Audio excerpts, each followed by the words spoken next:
The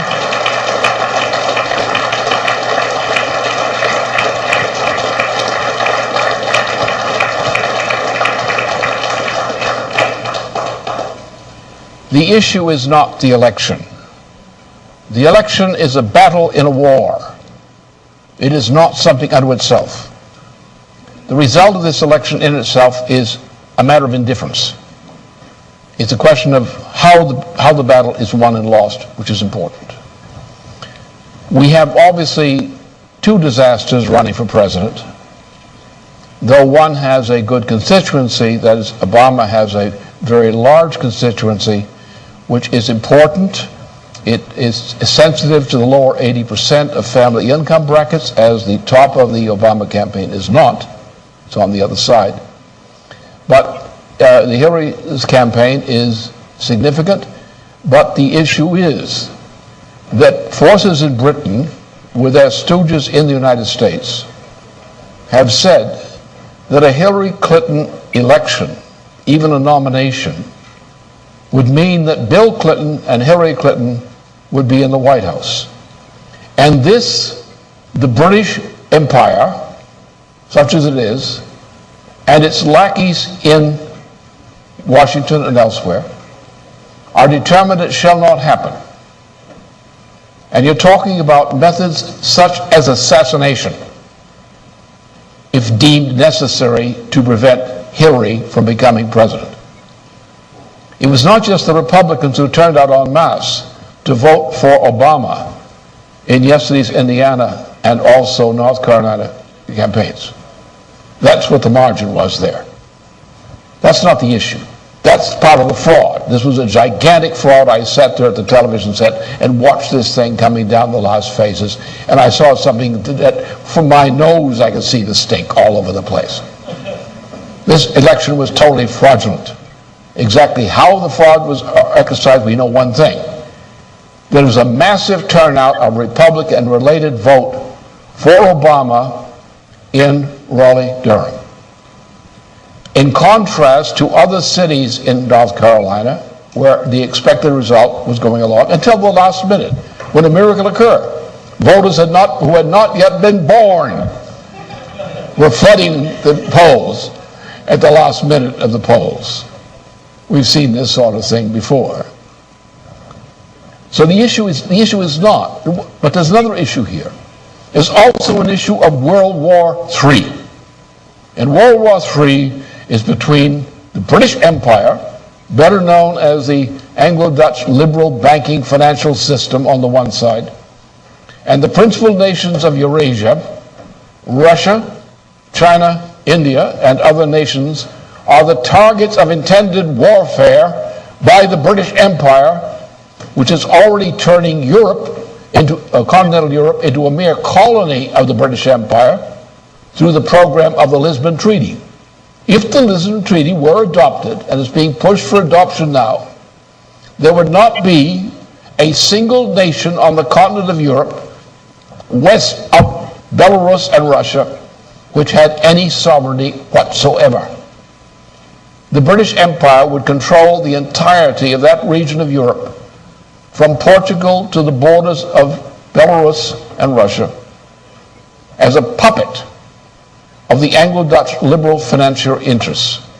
It is those interests represented in the United States who have, for a long time, especially since 1971-72, have taken over control of the US dollar, control of the United States. Now they're moving in for the kill. And that's the issue. The issue is the fools think that in the Democratic Party, the people at the top are generally largely corrupt in this thing. They're lying their heads off. I watched some of them lie on television. I watched some of all the commentators, the television commentators lying like hell about what was going on right under their nose on television set. You could see the facts and you could see what they were saying. Two different things.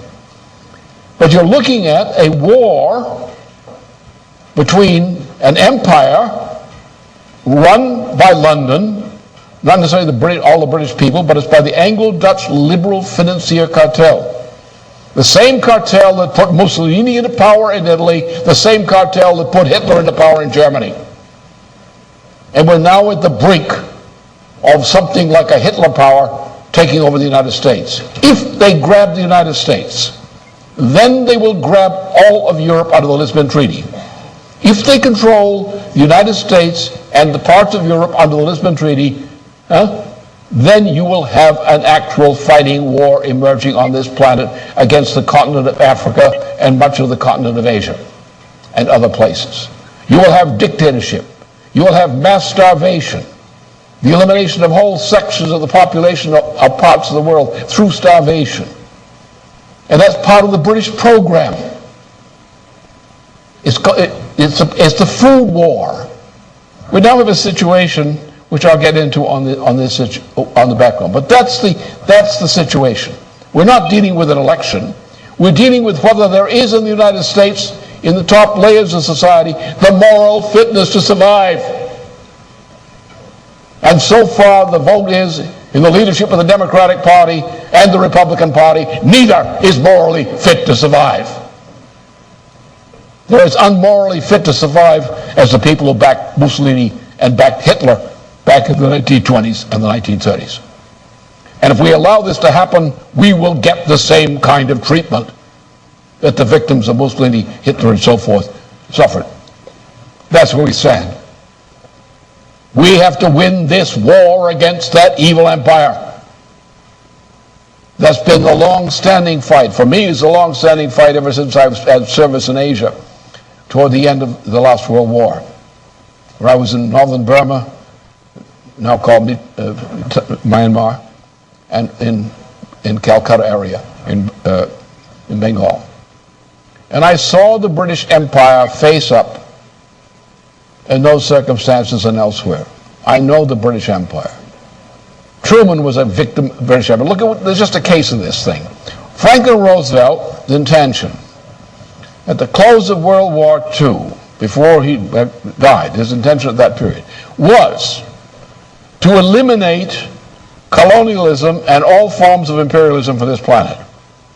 His intention was that once the peace had been secured, that the power of the United States, developed through its agro-industrial and scientific power, which is the greatest power this planet had ever seen from any single source, that this power was going to be used by converting the war machine, which the United States had assembled to deal with the war against Hitler, to assemble that machine and transform it into a machine of production.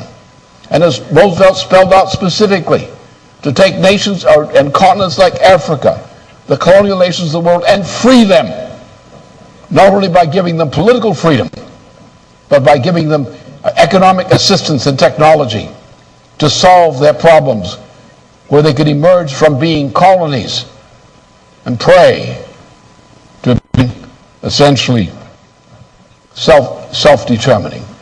And Roosevelt's intention for the United Nations was to perform a receptacle called the United Nations, as an assembly of nations, including many which would be newly created as freed from former colonies to sovereign national status. And the minute that pig, Truman, walked in to replace Roosevelt, within hours after Roosevelt's death, Truman went to the side of Churchill. And Churchill's policy was to prevent Franklin Roosevelt from succeeding, his policy from succeeding, because the British were determined to